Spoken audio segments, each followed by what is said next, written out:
right, guys, no intro. Let's get into some side-by-side comparison. The settings, identical, exactly the same.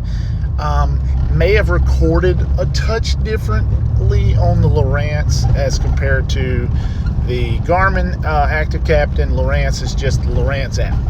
Now, these are the same trees, exact same trees. Filmed it not exactly the same time. I filmed them a few minutes after each other. But what I wanted to do was highlight some of the differences that I see, and some of the good, some of the bad. First of all, I will say this much. Lowrance, much easier to turn on and go fishing. You just turn it on, go fishing. It works. You don't have to clear up the screen. You don't have to do a lot of adjustments. Very usable straight out of the box. Garmin's takes a little bit more adjusting. You have to adjust on it some. You've got to adjust it and fine-tune it, dial it in. With that being said, Lowrance doesn't have as many fine-tuned details. Secondly, I want you to notice how much more detailed the tree looks in Garmin's compared to Lowrance's. Lowrance's doesn't show the real intricate detail. You have to excuse the old Republican Party message there for me. Lowrance doesn't show the, now, and I want to make note of this. Once again, the Lowrance is still on the trolling motor, still waiting on my mount. Haven't had a chance to get that in yet. But notice that the lack of, when I say lack of detail, you don't see the folds, you don't see the ribs in the cypress trees that you see on the Garmin. Very easy to pick up fish on both units. Not having, there's big old, look at that big old bass there, about 22, 23 feet on the Garmin side. And the active target's on the right.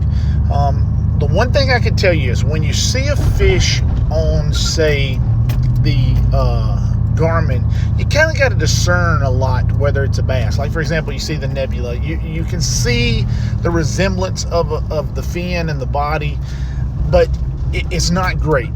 But when you see a fish on active target, you can see the body. You can make it out a little bit better, make out the bodies better, especially of the bigger fish. Not so much on the smaller fish. That's about equal to Garmin's that same way. So I noticed that, like I said, you've got a little bit better detail on Garmin, on structure wise, but fish wise, I think active target is better.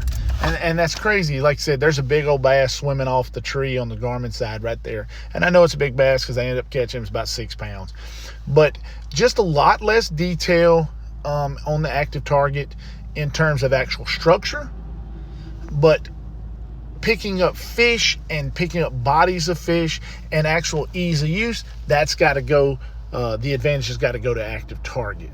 I can't wait to get the LVS32 in, where we can do some really get down and do some comparisons and take a look at the real differences, because that will be even more of a fair fight.